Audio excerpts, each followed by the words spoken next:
as an update for the group. Anyone else have something they want to share? Any life changes, personal, professional updates? No takers? Okay. Well, today we have a couple different things going on. We have the main guest is Joe Restaino, who's going to talk about his fire monitoring program with CAL FIRE and some of the interactions that we might have as PBAs. But before we get to him, we're going to start with Jen Stanfield, who's going to talk about her grant programs and maybe some opportunities for PBAs and others to take advantage of those. So Jen, I'll just turn it over to you and take as much time as you want. And I'm sure people might have questions for you as well. Okay, awesome. Thank you. Okay, so hello, everyone. I'm Jen Stanfield, and thanks, Lenya, for providing this time for me to connect with this group. And I wanted to start off by saying thanks to all of you for your efforts to bring good fire to the land in California, because this is not always a smooth road. And I just really appreciate the hard work that's being done out there. I'd also like to acknowledge that I'm joining this Zoom from Sonoma County, which is part of the ancestral territory of the Southern Pomo people, who are currently included in the Federated Indians of Great and Rancheria.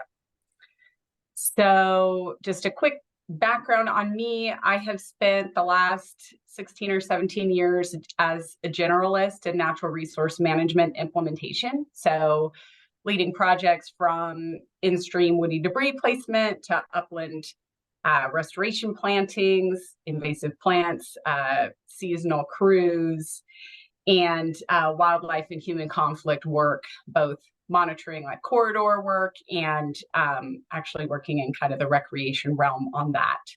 And then most recently, with my implementation background, I spent quite a bit of time working on vegetation management for fire hazard reduction and bringing prescribed fire as a tool to public lands in Sonoma County. And through that effort, I've been able to participate in a couple of Trex events with the North Bay Trex and burn with my local PBA, which is the Good Fire Alliance. So that's kind of the context with which I'm joining you all today. My current role is with the Wildlife Conservation Board, and that's the core of what I'd like to share with everyone.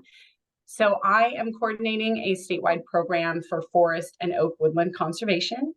And what that means is that I've gone from the implementation side to the funding side, and we have programs that fund planning and implementation throughout the state in a number of different ways. And I'm guessing many of the people on this call have had experience with WCB or worked with us in projects on the past. So kind of the things that I wanted the group to be aware of is, this is me. I'm the statewide coordinator for the forest program. If you want to reach out, if you have project ideas, if you have questions, please just, shoot me an email. And I can send that out to the group, or I'll throw my email in the chat after we get through the talking bit of this. And, WCB in general has so many funding streams that we just love to hear about project ideas. And I think what I'll do next is kind of talk folks through how our grants work. So again, we're able to fund planning and implementation. So if people have projects where they need to get through CEQA and they need assistance with that, that's something that we're able to fund, as well as the larger kind of restoration and implementation projects, including paying for prescribed burning. So with that, the way our process generally works is that we have an open submission timeline. Applicants typically begin by either reaching out to staff and setting up a consultation, or they can choose to go straight to submitting a pre-application on our website. So we do like a short one-page write-up, gives us an idea of what you have in mind. And then we take a look at that, and we might follow up with applicants and ask for the full application, which is that more detailed, longer format.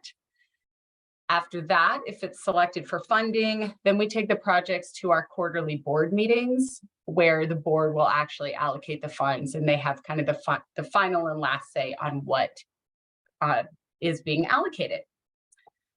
And then after that, once things are funded, they're typically like a 3-4 year grant term. We have quarterly reporting, kind of the usual stuff, but we try to keep it pretty flexible. And across the board, I think our grant programs are really focused on finding solutions with our grantees and, having the biggest impact we can have on the landscape. So with that, we're also in this extremely privileged, I feel privileged to be able to do this role where our grant applications really need to have our primary focus is biodiversity and habitat enhancement. So we work with projects that have secondary benefits of community protection and that type of built infrastructure protection. But at the core, WCB is really about wildlands and natural spaces and the enhancement of those areas for their value in what they provide us for natural resources and ecosystem functions. So I would also highlight that our grant programs, when we're reviewing the grants, we do take into consideration whether they are near or benefit a disadvantaged community and whether they have tribal participation or, we're also able to grant to tribal groups directly. So we have a little bit of that kind of inclusivity nexus to our programs. And then the last thing I would throw in before I open it up to questions, because just kind of a big overview for everybody, is that our typical grants amounts range depending on our funding sources coming through from the state. But a good guideline that we've seen in the past would be something from 500,000 up to 5 million. So we have a pretty broad range of types of grants, funding streams, and things like that. So generally, I just wanted this group to be aware that it's out there. And if you have projects you think would be a good fit, we would love to hear from you. Wow, thanks, Jen.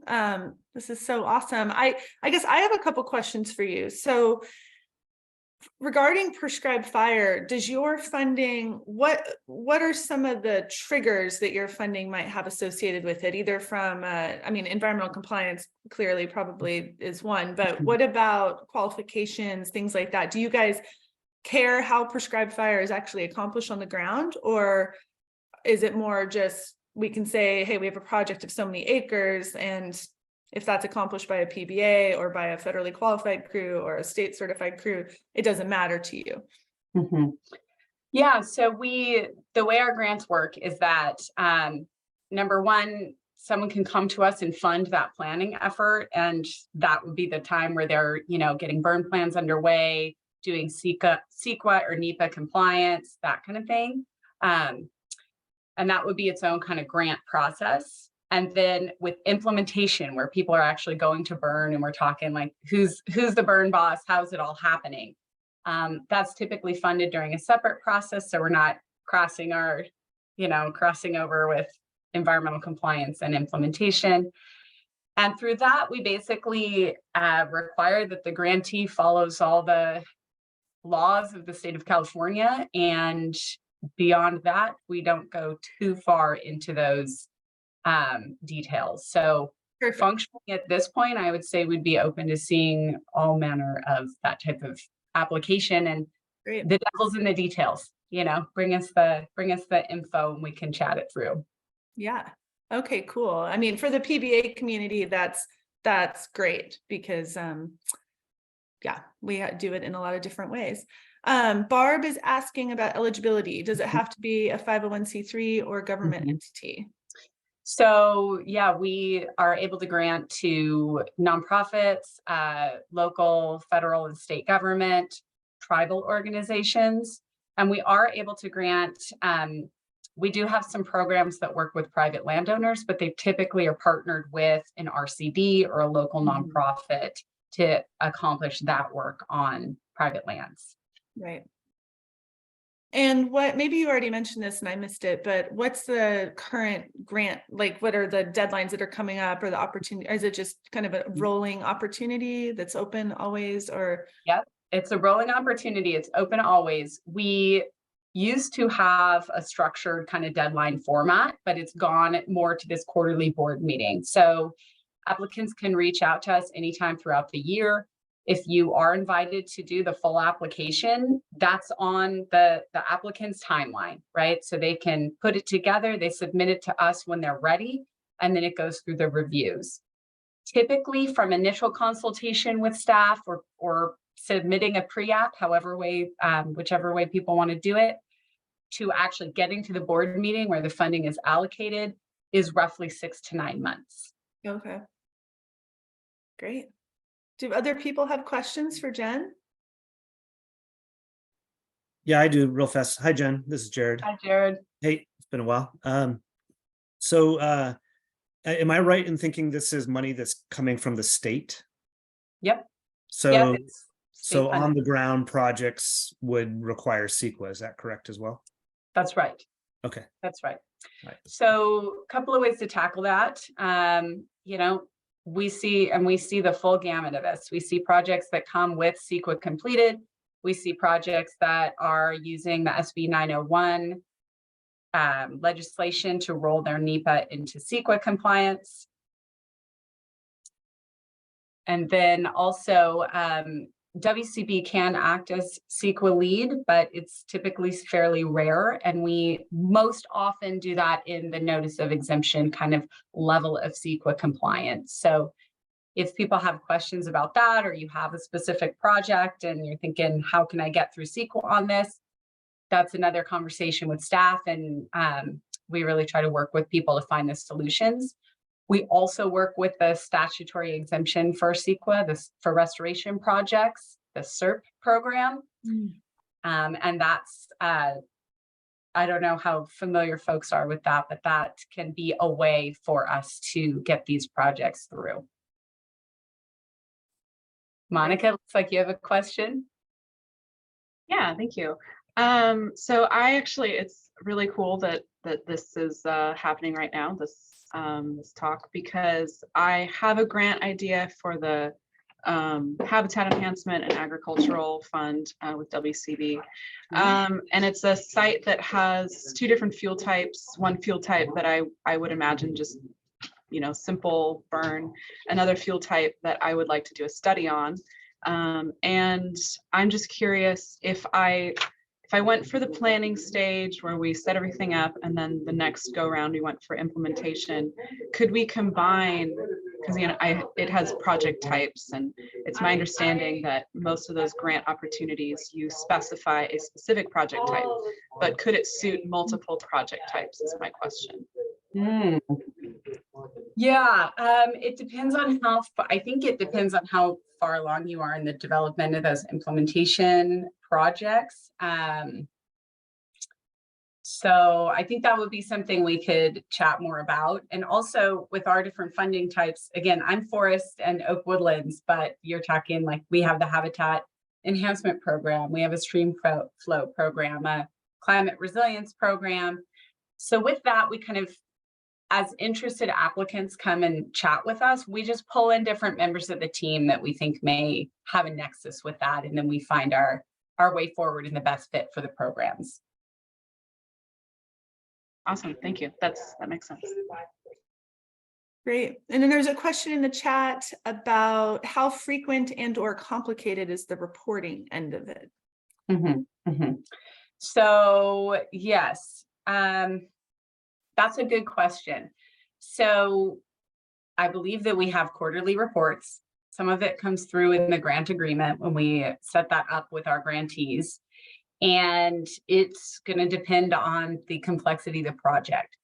What I will say is that we do not typically require, like if we are granting to someone and they are hiring, they're subcontracting for work, we don't typically require like secondary backup showing the documentation of position, who worked that piece of the project, how many hours, their pay rate, that kind of thing. We recommend that our grantees retain that in case they're audited.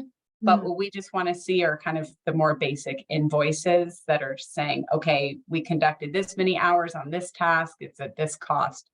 So that's kind of a detailed example of how we try to keep our stuff flexible, and we try to make it make sense for the size and complexity of the project.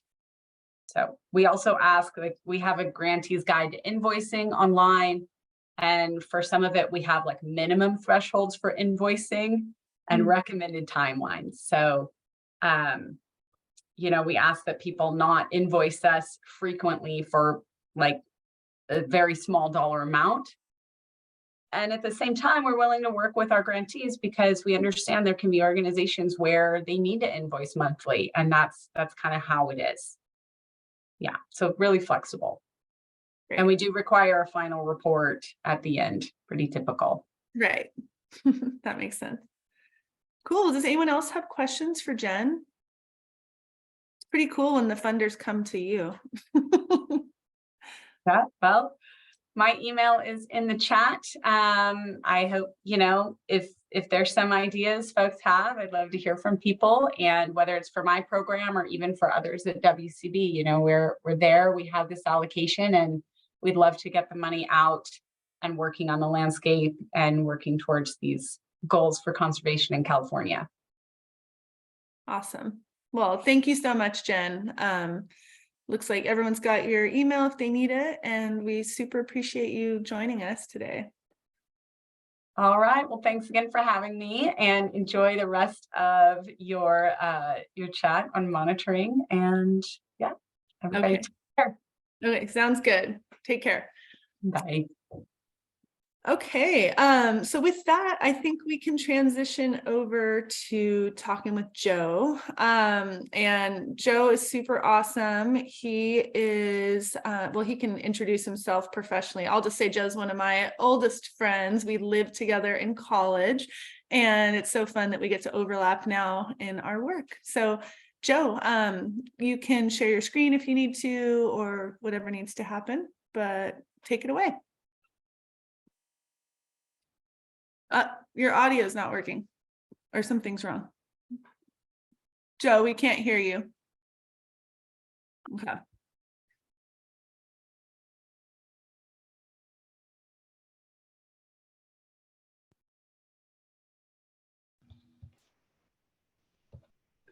Is this any better now? Yeah, there you are. Yeah, now we can hear you. I've had a devil of a time getting video and now audio, but I think you're here. You made it.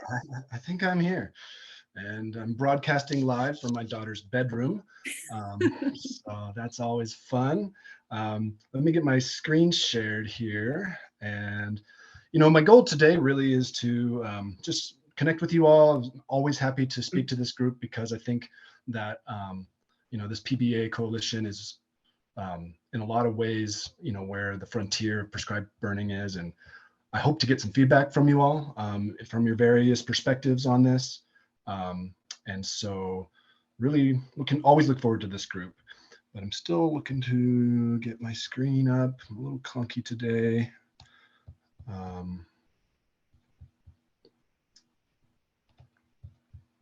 It says the host has disabled attendee screen sharing. Henry, can you enable his screen sharing? Oh, shoot. Sorry. Let me figure out how to do this. Just you can make him a co-host if you want. And multiple participants can share simultaneously. There we go. Is that working? Yes, it does look. Okay, sweet.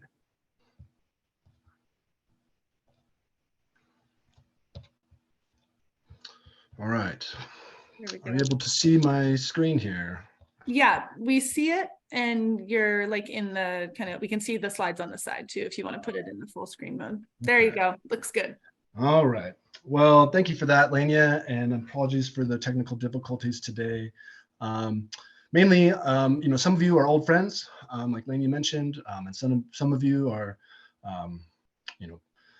recent colleagues or potential future colleagues. So hello to everybody from my distant past and hopefully my future. I just wanted to give a little bit of an update on my the work that we're doing with prescribed fire research and monitoring in California. It's a broad umbrella of activity that has grown over the years that I've been here. And we really try to, advocate for prescribed fire and to provide a scientific foundation to support more prescribed fire. That's the nutshell of it. And so I'm commonly tasked to give presentations or other kind of outreach to try to convey how variable prescribed fire really is on the ground, how variable those effects are. We also try to engage in university partnerships and provide student support for people to get research and monitoring experience for their own local projects. I'll touch on some of these more in depth than on others, but we're trying to not only conduct prescribed fire research, but also create standards for more rapid assessment of prescribed fire effects, and have it all kind of feed communication, town halls, outreach, also peer-reviewed literature. But we really want this to be kind of an adaptive management framework. So we really like the idea of getting data in advance to the burners so that they can continue to refine and improve their ability to meet their own objectives, which, as you all know, vary pretty considerably across vegetation type or region. And so these variable management objectives. I don't think it's gonna happen today. No, you busy? Yeah. That's all right. Hey, everyone remember to mute yourself when I'm gonna, thank you, Alex. Okay, go ahead, Joe, sorry. No, that's fine. And then there's a few special topics that we try to apply research to or support to where possible. So program objectives broadly, and I might have shown this slide before when I previously met with this group maybe 2 years ago. We're looking at things from fuel consumption to botanical responses, forest structure changes, and really taking an eye towards long-term monitoring. Some of these fire effects that occur take a long time to reveal themselves, especially when it comes to botanical responses. And so really we focused on trying to locate areas that are going to provide that long-term approach to monitoring. We also have some kind of ancillary work where we're working with climatology or smoke impacts. Those are kind of catch as catch can, really. And but certainly there's this broad envelope of prescribed fire ecology that we're trying to use state dollars to connect with various stakeholders in the state. And a lot of this is being, now since I've started, we've had the task force come online for the Wildfire and Forest Resilience Task Force. And some of that has gone, some of that language really takes monitoring to heart. And there's other legislation as well, as you may know, that have increasingly included a requirement for monitoring for some projects. And so I think CAL FIRE in general is really looking to kind of get out in front of the curve and, make these investments into monitoring so that we can kind of march on this path towards more prescribed fire in the state. So some of those partnerships that I alluded to earlier, UC Davis is our kind of original and potentially flagship partnership. We do work across all different ownerships, so private, federal, state, TNC, and the list is very long. But recently this year, we were able to expand, kind of restructure and redouble our efforts. And we've tried to include some more local investments. So we have exciting new work with Chico State and the Big Chico Creek Ecological Reserve that's really going to be looking at a variety of different oak woodland, shrubland, grassland habitats, fire effects kind of in that Butte County region. But they're also already tapping into their own network with the Watershed Center and other projects. So we're hoping to kind of have this be a way for them to support their own students and doing research, but also really putting a spotlight on some of the good work that they're doing there in the Chico region. And similar with San Jose State, we have this kind of blind spot when it comes to some of the coastal systems, especially in the South Bay region. At least that's what we kind of independently assessed of ourselves. So trying to get more local expertise into some of these systems that have fewer studies relative to, say, the mixed conifer forests. And this is just a cartoon of some of the areas that we're active in. It includes some of our external partner sites, of which some of you are involved with. Also, there's some air quality sites where we have coordinated some smoke science for various ends, for whether that's, I think I'll have a slide on that later, but there is a smoke element to it. But there's UC, Berkeley, Cal Poly, Cooperative Extension Partners, Save the Redwoods League, and we're trying to increasingly expand the domain in the veg types that we are working in. So it originally started off in the Sierra mixed conifer for the most part, and we've really tried to make a conscious effort to expand that. And so this is not quite updated. This is from December. There's a lot of good burning that occurred in this network in May and June.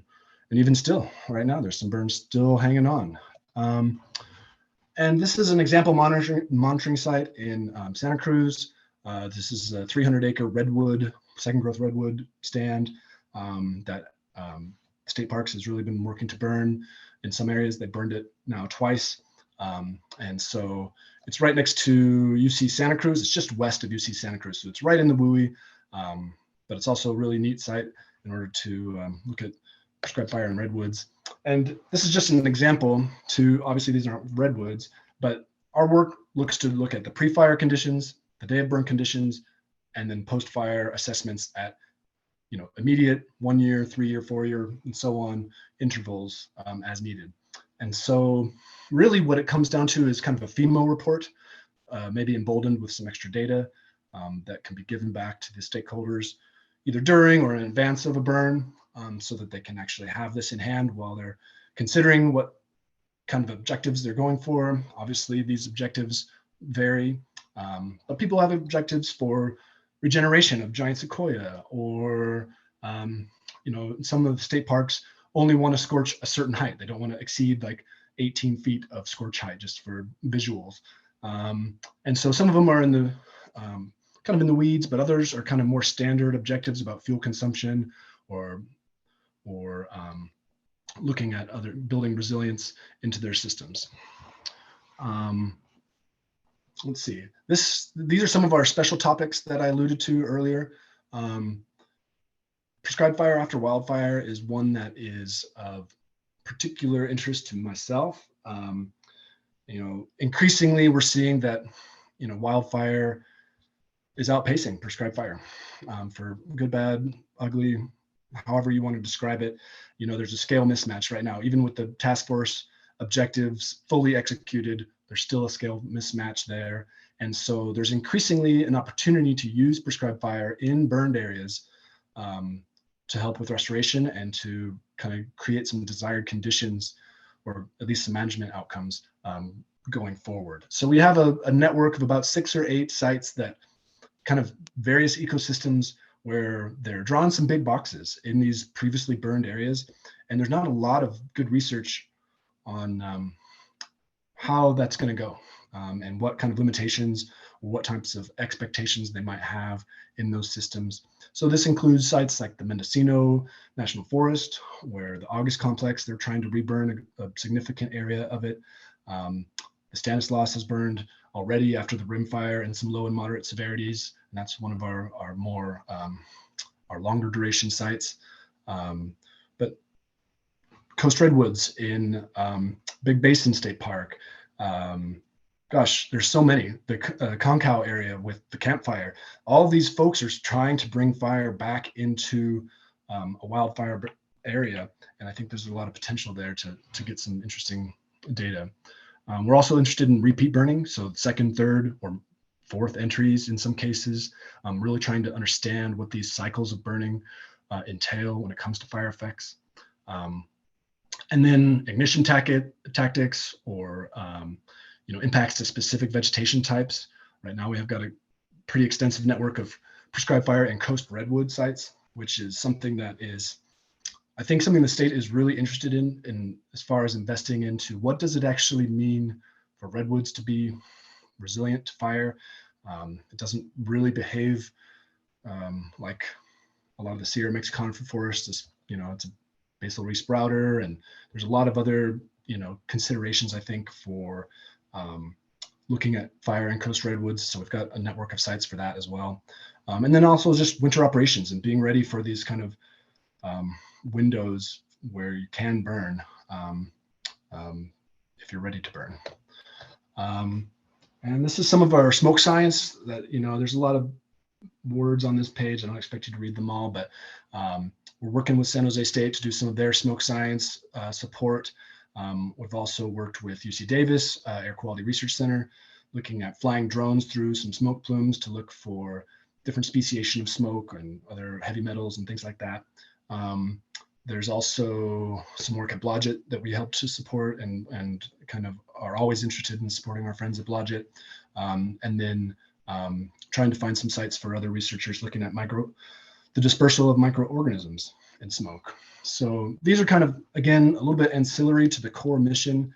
But, the smoke part of it is still something that resonates with a lot of folks. And in a lot of ways, our outreach with air districts, I do trainings with air districts every year to try to convince them to accept more smoke from prescribed fires. And we always are trying to help them by advocating for their smoke spotter app, or for, we definitely have a two-way partnership with the Air Resources Board and the air districts, trying to identify which research is important to them. And I think I included this just as an example. Many of you probably are already familiar with this kind of treacherous type of smoke signal, where it's just this little tiny bump from baseline that, shuts down your burn operations. And so this is our Santa Cruz site. And there was one day just after Thanksgiving last year that caused a bunch of problems for the burner. And, I was there to help him in the middle of the night, trying to help give him some data to try to get back to some of these complaining, public that, these are short duration events that are moderate usually in intensity. But a lot of people have a lot of trauma with smoke from a lot of wildfire events. And so we're really trying to be sensitive about that, but also trying to advocate for air districts to accept more prescribed fire smoke. So this is just to say that there's a lot of prep work that goes into these projects, and our team tries to be part of that preparation work, where you can get this data and really help the stakeholder achieve their objectives for burning. So I appreciate all the work that you all do in your own PBAs and in your own projects. And I look forward to, if there's any desire to have data, or to partner with us to try to help you meet your either science or management objectives, please do reach out. I know that was kind of a whirlwind. I'm here in my daughter's bedroom, which is not my usual work environment, coming off of a little cold. But in any case, I look forward to having some feedback with you about, some of the things that I didn't include in here. Just this is a slide that I had intended to put in, but didn't. When I spoke to you last time, there were some future directions that I proposed, and we've done really well on some of them, and some of them we haven't. We had talked about having a tool cache or a measurement cache where we have sensors, thermocouples, or other things that PBAs and other entities might be able to tap into. We have not made progress on that, but we hope to at some point in the future. Other things that we have, but we have increased our capacity to support students. So there's a lot more students being supported with this work. And so it's kind of a trade-off, but I know this group was interested in that tool cache when I spoke last time. So in any case, that said, I wanted to leave plenty of time for discussion, and I can go more in depth to any of these if there's interest. So thank you. Cool. Thanks, Joe. Well, maybe if you want to stop screen sharing, then we can see each other better. Yeah, let me do that. And then it looks like Matthew has his hand up. Stop sharing. And feel free to turn on videos if you all are actually watching and paying attention, because it's nice to see your faces. There we go. Cal Fire is so bad at that. We all I keep know.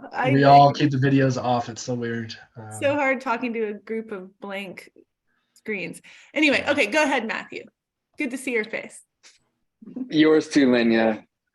Thank you. And thank you, Joe, for your presentation. It's nice to see you after a couple of years.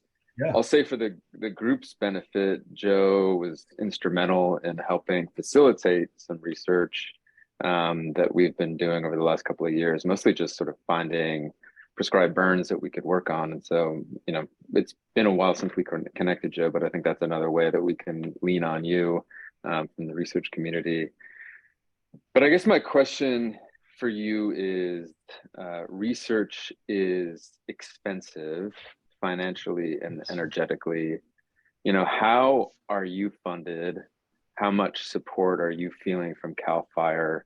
And are you in a position to support research, or does the research need to be externally funded and then we come to you with projects?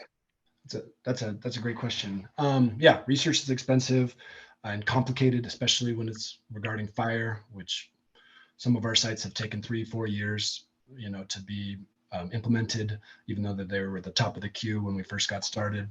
My budget essentially comes from the cap and trade. So, you know, most of FRAP, which is the kind of science division of CAL FIRE, administers with CARB that kind of pretty massive block of cap and trade carbon monies. And so we do our own Forest Health Research Grant Program at FRAP, which some of you are involved with or have applied to in the past. And so that's part of the same pool of money. My chief essentially, you know, recognized the need for prescribed fire support kind of independently of that, and has encouraged me to be a liaison for researchers like yourself, and to support these university partnerships. So it's not a giant pot of money, but it is we hope that it can help to kind of go down that path bit by bit, and occasionally we can, you know, get some budget tailwinds and grow our program like we did recently with Chico State. But your other point about, you know, just being, if you have existing funding or an existing idea to do research on prescribed fire, we can certainly help to be a liaison, whether it's CAL FIRE projects or other, you know, we can, if you need access to get data, I've been doing that with a variety of other folks, and can continue to do that. Thanks. Jared. Yeah, thanks, Joe and Lenya. Actually, I have a question about Lenya. Since you lived with her, do you have any dirt that you could share? Oh, yes, he does. Maybe I do have some dirt. You know, we lived in this co-op in Berkeley, which was a legend, really, like 150 kids, co-ed, and Lenya was a really good recycling manager. I'll tell you that. Nice. One of the best recycling managers. I was a house manager, which meant that I had to deal with all the people screaming and running and all the different cops when we would break windows of neighbors. We would get drunk and throw bottles at the public policy building, and not Lenya or I, but we would have to kind of run blocker on that. But no, that's a great question. No real dirt, but she was an excellent recycling manager. And so that's I'll leave it at that. You're garden manager too for a minute, right? Addendum question. I guess actually two questions. One is, are there particular kind of habitats you guys are looking to work more in that you're currently not? And then the other question is, we're working with a fair number of ranchers who are interested in burning for wildlife habitat, usually like deer, in some cases elk, because we actually have those in the Gabilan range too, Tule elk. And, there's definitely a lot of evidence of the benefits of fire for those species, but I feel like it's a little loose sometimes, and it's definitely loose in the Gabilan area, Gabilan range. And I'm kind of curious if that's something you guys would be interested in helping tackle, kind of that prescribed fire and brush communities, wildlife interaction?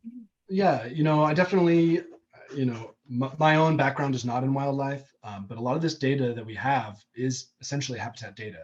And so Chico State has an interest in that as well, because they have some migration corridors as well in their 8,000 acre reserve. So that's part of the angle that they're going to try to pursue. The problem with, the monitoring of habitat is, there's still this kind of impact from wildfires, right? Like even in the Gavilan Range, there's been some recent wildfires that kind of control the signature of, habitat essentially. And some of the smaller prescribed fire projects are almost so small that they're, I don't know. I'd hypothesize that they would be, maybe good for habitat, but not necessarily the whole story for the range of this particular species.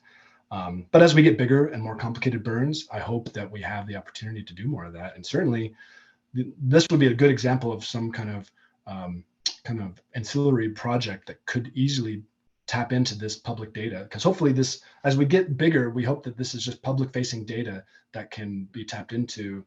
It's all paid for by the state, and so people can go in and ask and answer various questions.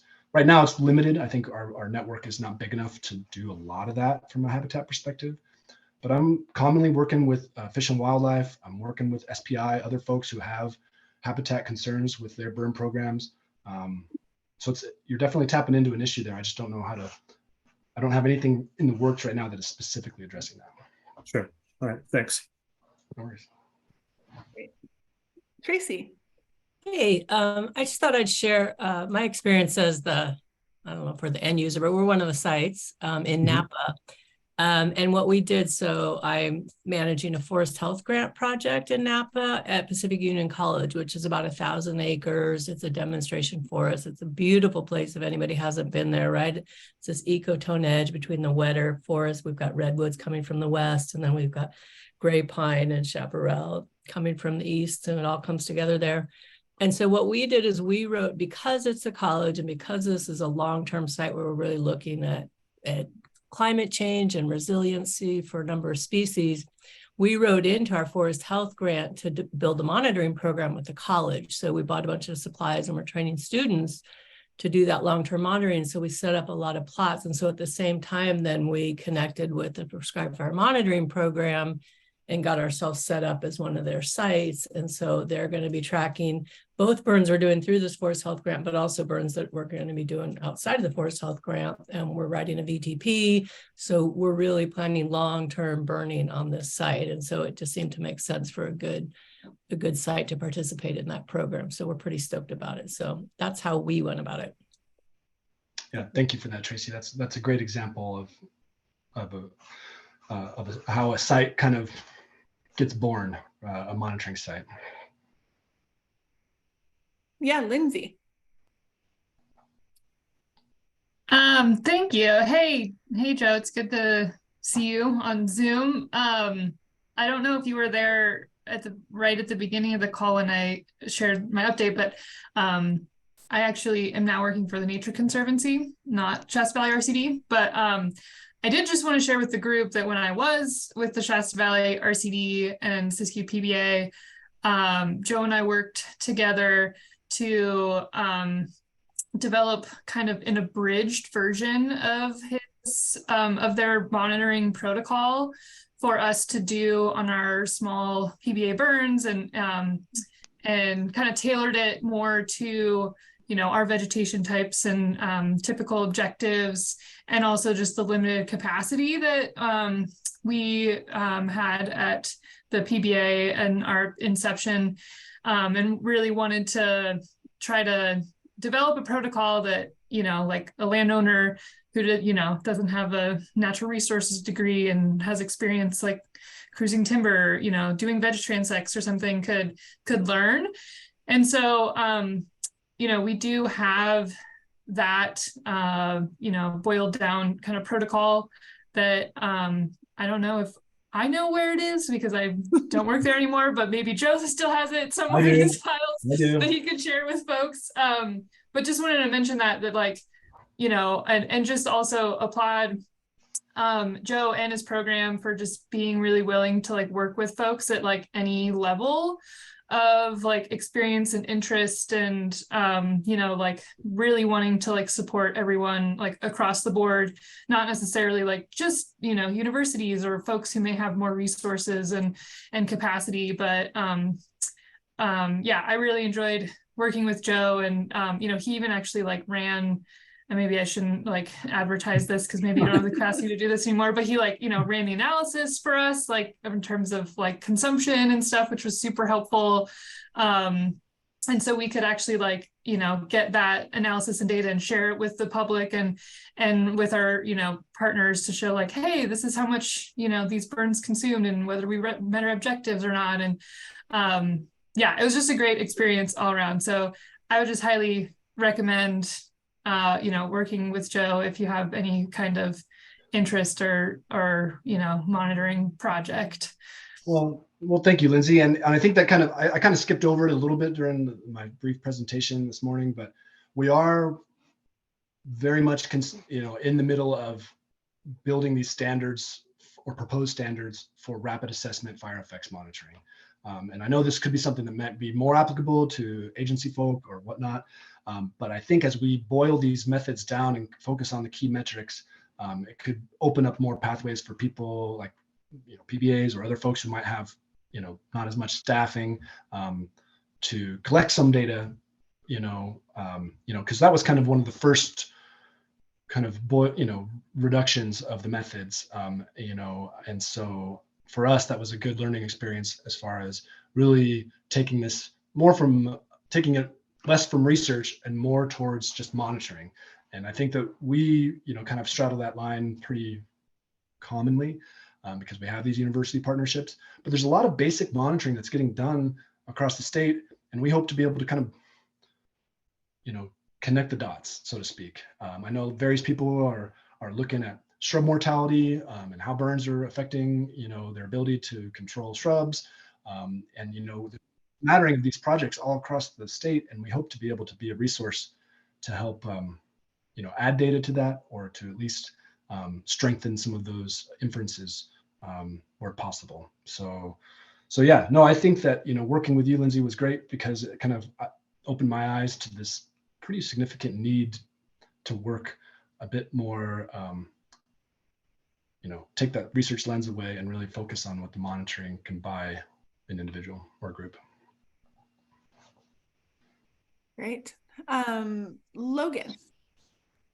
Yeah, hey, Joe, I was just curious on that map where you're showing all those sites, how did you choose those sites? And I noticed a lot of it was concentrated in the kind of the middle Sierras, and why is that? And yeah, how can we get that into NorCal?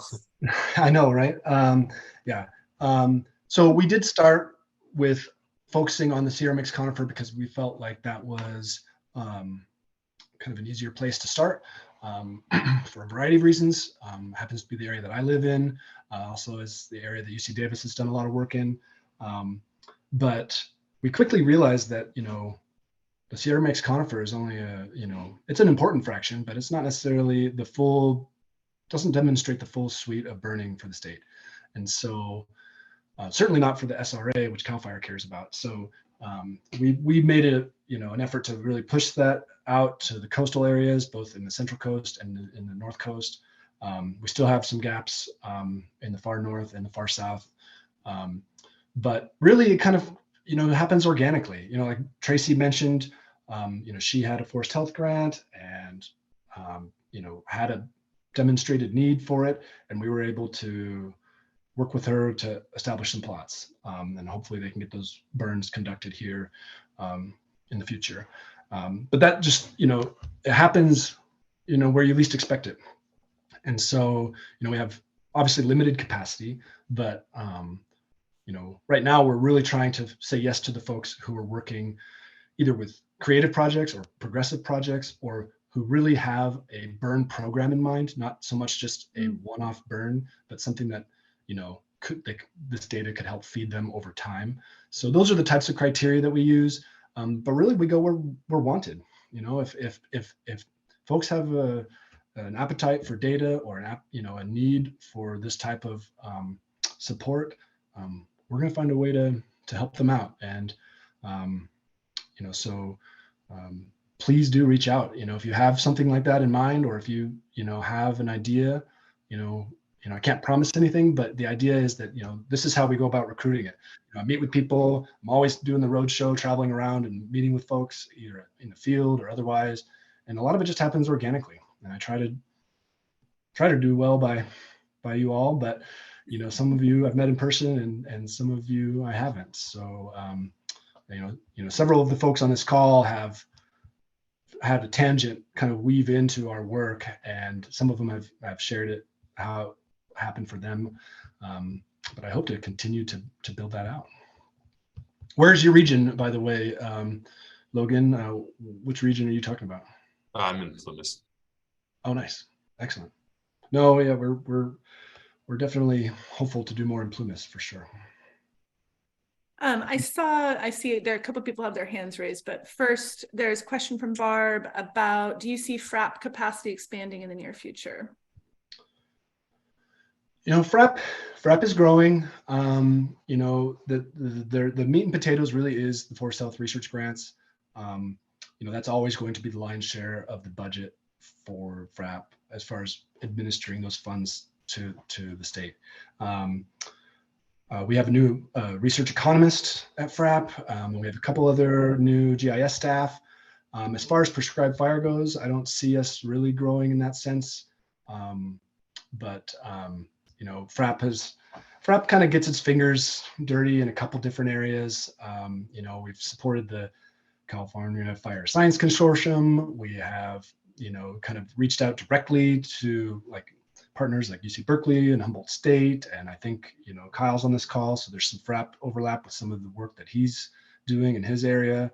So I could see them taking interest in some of these higher profile projects more directly, but I don't, as far as, just generic FRAP growth, I think we're about as big as they want to be. But that said, they just hired this research economist, and I think there's another hire coming, and so we'll see what that boils down to. But I would look for any increase to be increases into that grant program. Right. Hey, Joe, I'm glad you mentioned the consortium. I don't know if you've met Autumn yet, but Autumn, who's on this call, is the new California Fire Science Consortium coordinator for the state. And there may be opportunities for us to bridge some of the work y'all are doing. So at some point, you two should connect. Autumn's really awesome. Excellent. Allison. Thanks. And thanks, Joe. I always appreciate when people have lots of pretty fire pictures in their presentations. I have a lot more. I have a boatload of them. I was curious if there's been any conversations, or if there's maybe any interest by the state or the Fire Science Consortium or UCCE scientists or PBAs, and some kind of repository for PBAs to put all their monitoring data in, just because I think that'd be so valuable for people working across county boundaries, or for researchers wanting to get a picture of what's going on around the state. We don't personally collect any monitoring data yet, but with more capacity, I'd really love to start doing that. And I'd love to see other monitoring that's going on. Yeah, I think that's a great question. And, we kind of, I mentioned it briefly earlier that, we hope to have kind of a public facing database that, can be vetted and cleaned and so forth, that can be used for researchers or burners alike. But I do think it's a great idea to have something that's specific to the PBAs, and perhaps there's a way for us to create, standards and data management, kind of framework for prescribed burn association data, because a lot of this data is variable, right? What someone might take in a shrubland burn system versus a grassland system, or X, Y, or Z, it's kind of a smattering of everything. And so I think it's important as we work towards these standards for fire effects, kind of rapid assessments. I could see that, kind of being fed back to you all for review, so that you can kind of put a voice to it and comments on it. But yeah, I'd like to see that. And I think that that's not something that is too terribly far-fetched to have a kind of a coordinated database. That is part of our vision.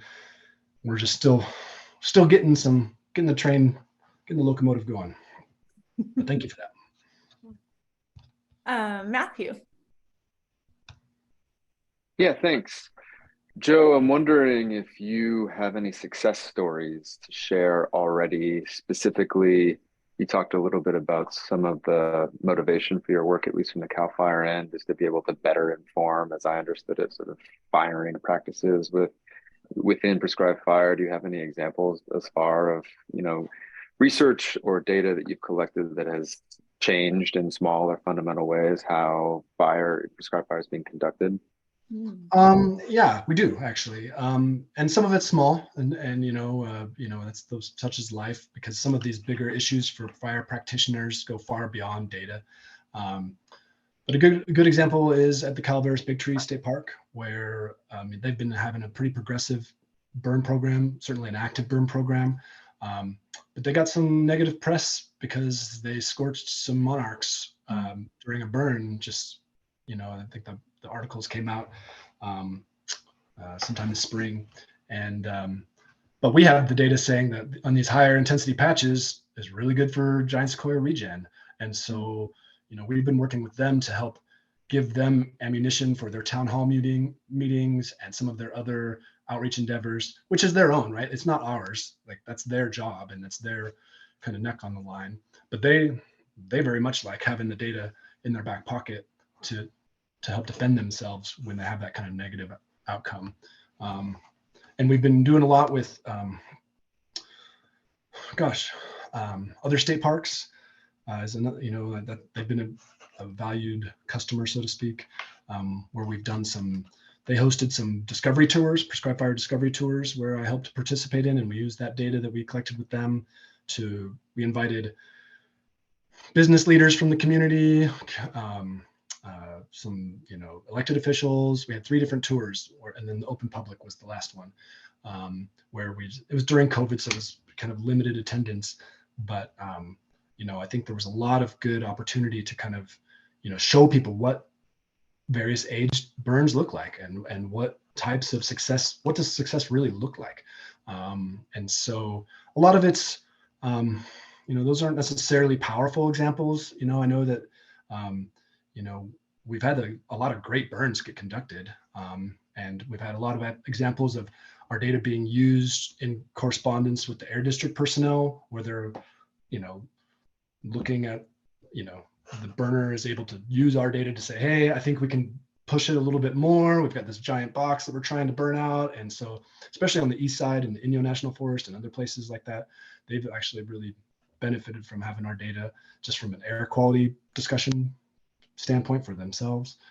Those are the types of successes I see kind of practically on the ground.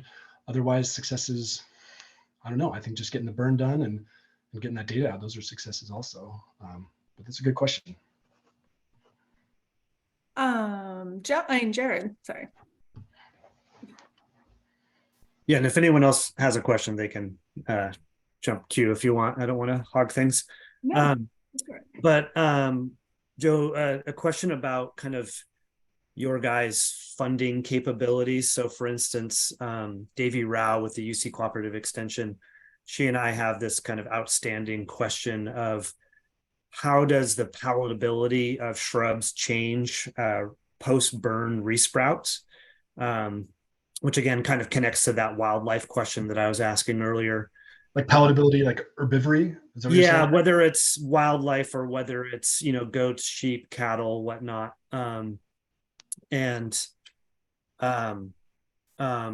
It's a pretty easy thing to do, as in, do some light pile burning on shrubs, and then collect samples throughout the year following. But the testing is pretty expensive to send to labs to do that. And I'm wondering if that's the type of thing that you guys have, maybe access to via UC Davis or funding for, that's one of the things that we haven't jumped on that as a research question, just because we know it's going to be decently expensive. Yeah, I don't know if I have anything specific for that. I haven't really done anything personally in that space. I have been hearing across the state where, prescribed fire followed by herbivory has been shown to be very helpful, controlling some shrub species. But I don't know the literature on palatability or, the resprouts like you mentioned. So I don't know exactly what that, technology entails. But I could certainly talk to you as a sidebar to see if there's something to, something to do some trial and error with, just to see. But certainly that's, those are some of the main objectives, right? Like in shrubland burning, trying to understand, not only the invasive species and restoring native grasslands, but like what works to kill these shrubs. And, so that kind of taps into some other greater themes that we've been working with as well. Cool. Thanks. Yeah, it sounds like we might have to have a sidebar at some point, Jared. Yeah, sounds good. For sure. Kyle. Yeah, I'd like to be part of that sidebar too, because that's a big objective I have. But it also reminds me of a general kind of question, thing that I think would be useful for the fire science community to take on would be kind of looking at some of these older studies. I would really appreciate some guidance. There's a small pamphlet, 163 pages, The Black-tailed Deer of the Chaparral, Its Life, History, and Management in North Coast Range of California. And it did all that stuff back in 1958. In this case, I don't know how much that's changed. It has all the palatability graphs. But in general, you'll find so much amazing older work. But if there's some way for the kind of practitioner community to be able to look at that older work, but with the guidance of the more academic community to say, at that point, the science really wasn't there to be making those claims, that would be really helpful to know what kind of not to pay attention to in terms of the older science. Okay. No, I think that's, that's something that, because I've always had this idea to try to get more,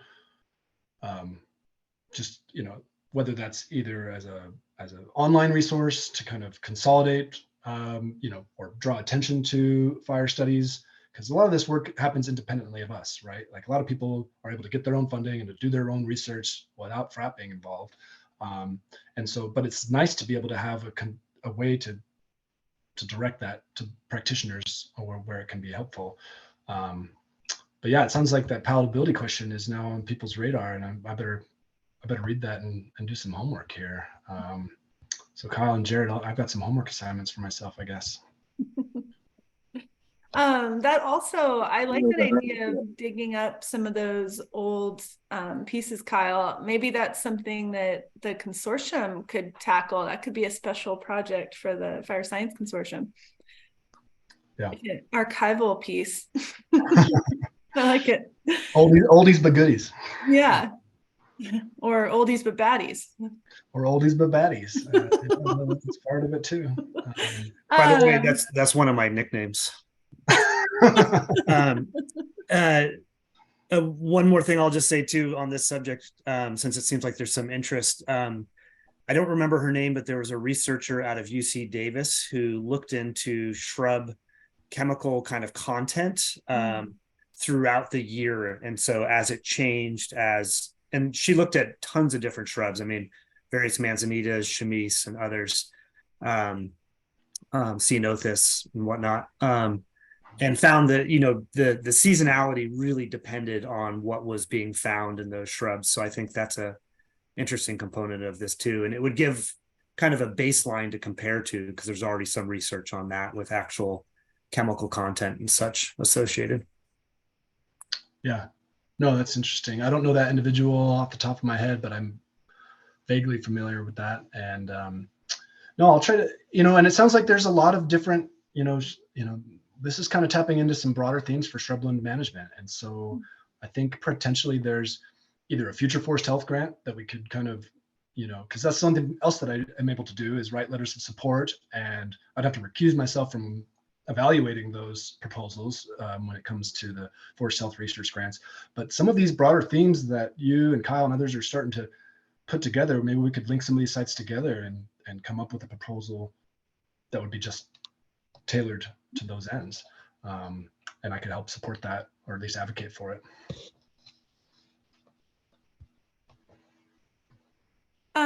I have a question for you, Yeah, Joe. basically, we're talking about going back into the August complex Okay. and burning. You know, these questions, especially in these places that have burned, and we have the opportunity to maintain mosaics where they've been lost and then refound. In these big fire zones, I know that's a big focus here in Mendocino County. Yeah, no, and I think that those are, that's just one example, right? Like there's a lot of folks who are really looking at these burned areas as, their only chance, or one of their only opportunities, is to reintroduce prescribed fire. There are areas who either can't cut or can't get the salvage out because of a variety of considerations, including time. And so I don't know, I just see that, there's some areas to lean into in these footprints, or at least, use them, the black edges, as an opportunity space to experiment with other fire applications. And so I would encourage folks who do have, wildfires in their domain. It's that age-old question: do you put more energy into green areas to create more refugia, or do you look at trying to just get work done where you can? But I do think that this idea of kind of leaning into wildfire is something that we're seeing in a lot of different places, and we've started to see some successes in some areas. Like in the Stanislaus, it's a great example. In those areas, there's like 600 acres or maybe 1,000 acres of the rimfire that's starting to look really nice.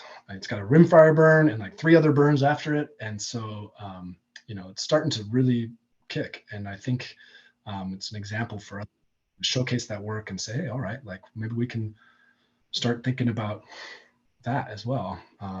But people are limited with planting or harvesting or other things, and so when you check off all those boxes, it's like, well, fire's your tool. Let's figure it out.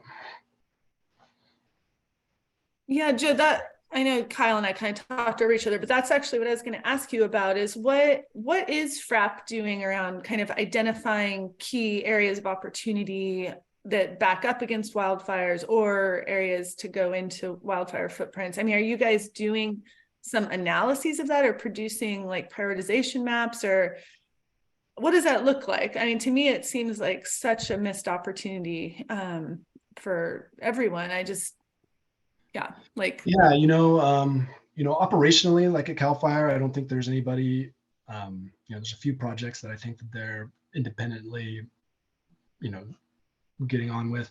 As far as FRAP goes, it's pretty much me looking for case studies. So I'm looking for areas that, because it all happened kind of organically, right? Like people reach out to us to say, hey, we're trying to do this project, like the campfire is one of them, where they're trying to reburn kind of the area of the origins of the campfire. It's part of an interagency kind of collaborative project. It's kind of a big deal. And we were like, wait a minute, this isn't the only call we're getting on this. We started to realize that there's a couple other entities out there with similar types of aspirations. And so I'm trying to collect data so that we can just get kind of either a pilot study off the ground, or some kind of opportunity to really start experimenting at scale. Some of these projects, like on the August complex, I think it's like a 60,000 acre box that they're trying to draw. Not all at once, obviously, but it's an area where they kind of are hoping to have a kind of a more active than before type of burn program.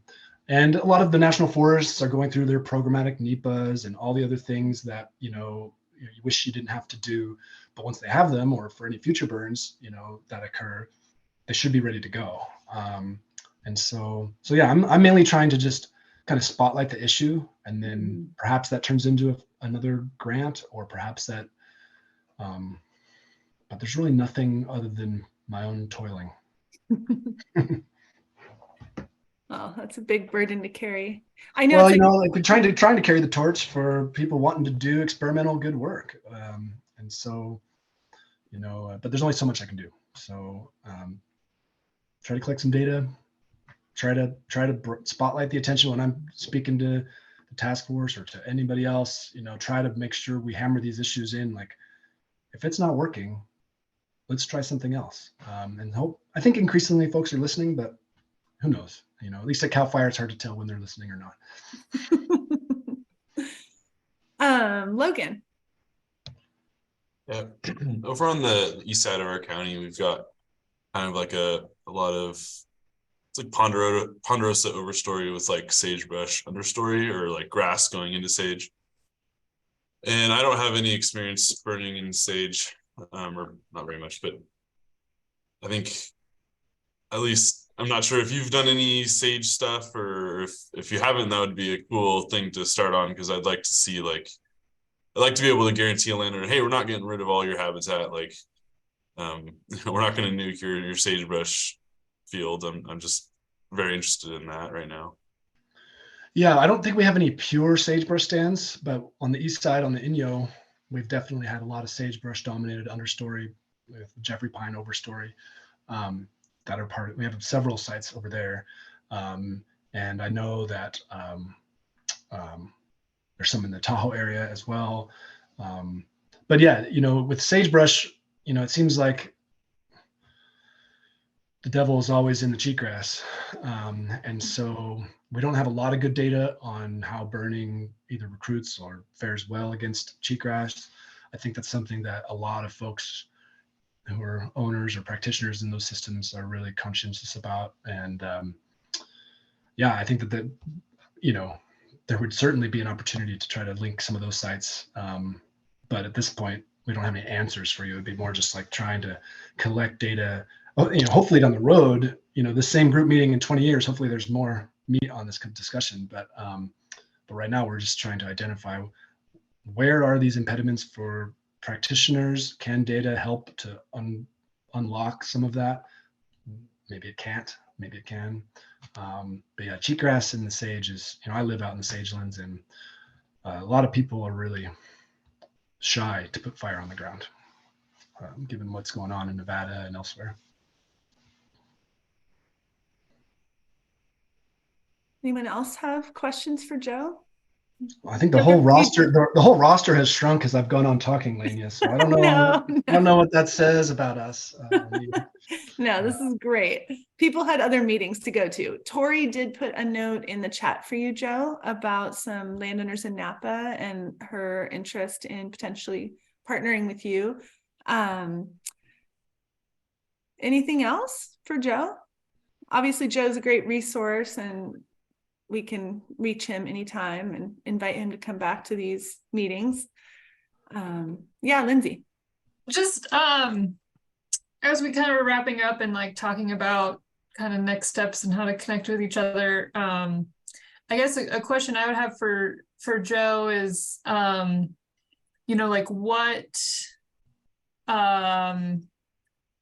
what capacity could, we help provide?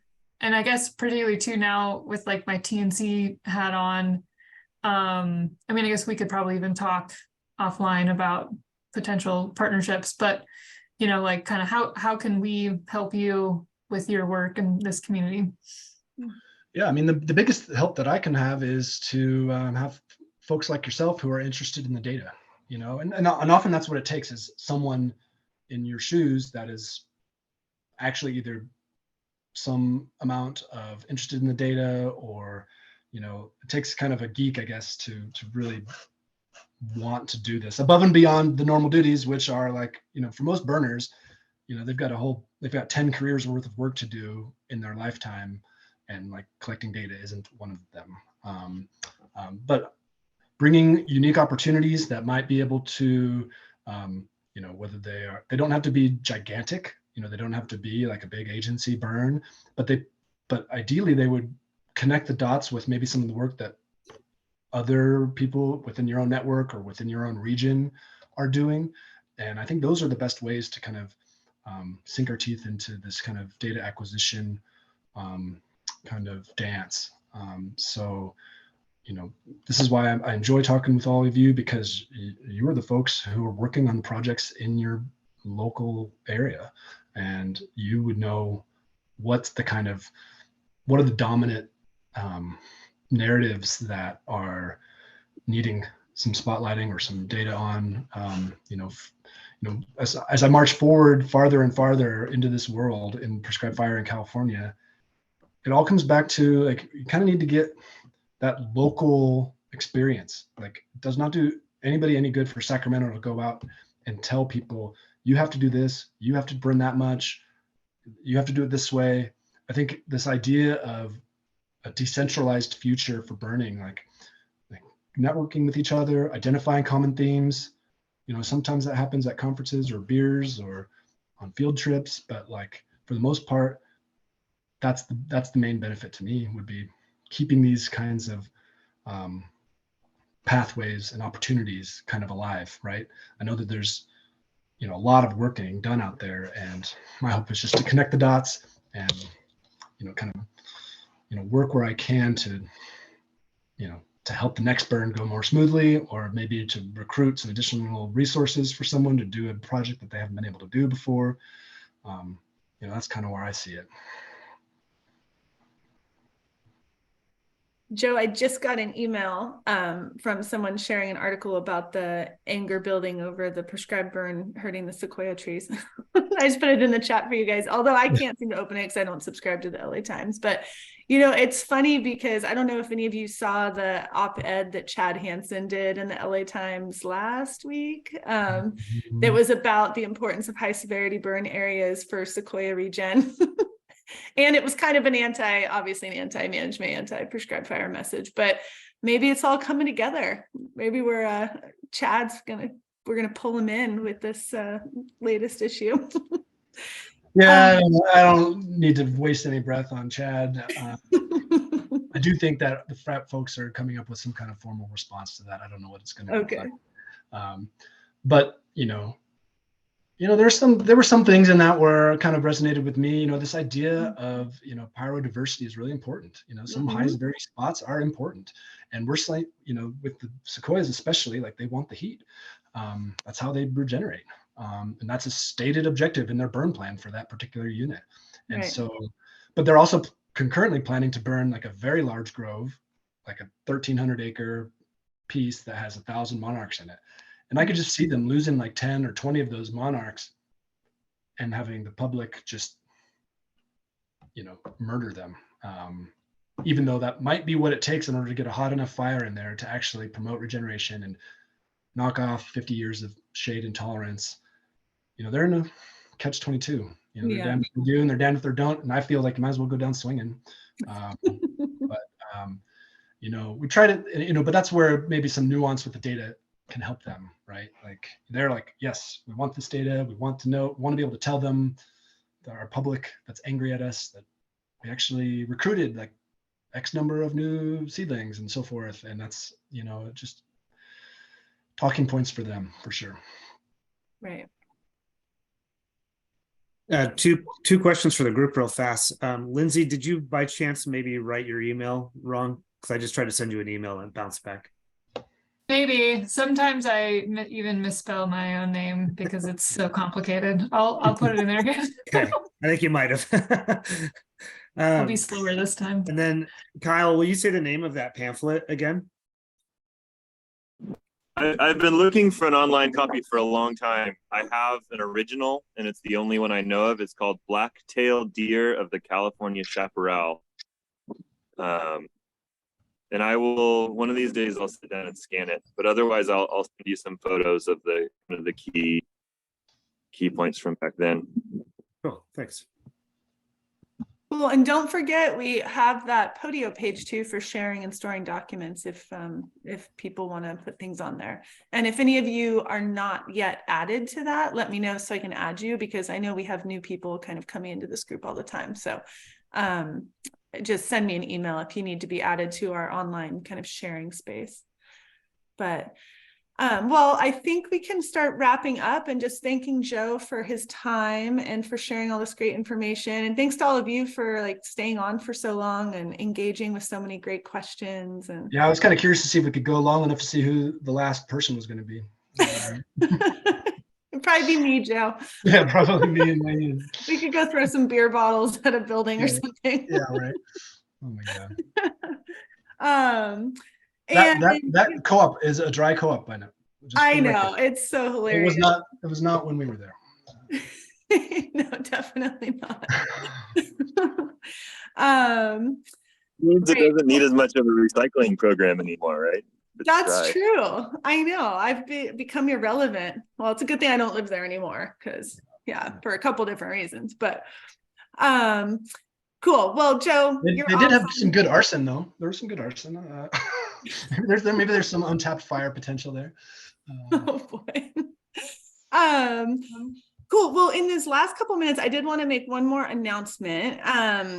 I think you all know that I recently kind of took on a new role within the UC. And what that means is that we're backfilling my Humboldt fire advisor position. And that call is open right now for another 2 weeks. And I heard yesterday that we only have one applicant so far. So I'm going to send out an email and I'll include all of you on that email with the position description and all the application information. But I just want to really encourage us all to push it out because let me tell you, these fire advisor jobs are super cool. So if you know anyone who has a master's degree and would be good at a job that combines like kind of research and academics, but also with extension and outreach and education, and wants to work with people like me and Jeff Stackhouse and Henry and Allison and Luca and all the cool UC people who are out in the world, then please forward it on. And Tori and Barb, we're all a big team. So anyway, I'm going to send that out to you. So just keep an eye out for it and please push it out to anyone you know who might be qualified. That's my final announcement. And then also some of you and most of you, I think, were on that webinar for the claims fund yesterday. But if you missed that, I'll send out next week a link to the recording because I think it had a lot of really good information and answered a lot of the questions people might have. So yes, Autumn, that would be great. So anyway, I'll get all of that out to you and thanks for joining. And thanks to the troopers out there who joined like 3 webinars by me in 3 days in a row. I love you all. Okay, have a wonderful Wednesday and we'll talk to y'all soon. Thank you. Thank you everyone for the good questions. Reach out anytime. Okay. Thanks, Joe. You're awesome. Thanks, Henry. You're also Yeah, awesome. thank you. And I'll figure out how to send out these recordings and get them out next week or Friday. Perfect. I'm embarrassingly bad with Zoom, and it's every time I set one of these things up, I get nervous. Oh, don't worry about it. Okay. Okay. Sweet. We'll see you soon, hopefully. Okay. Talk to you soon. Bye.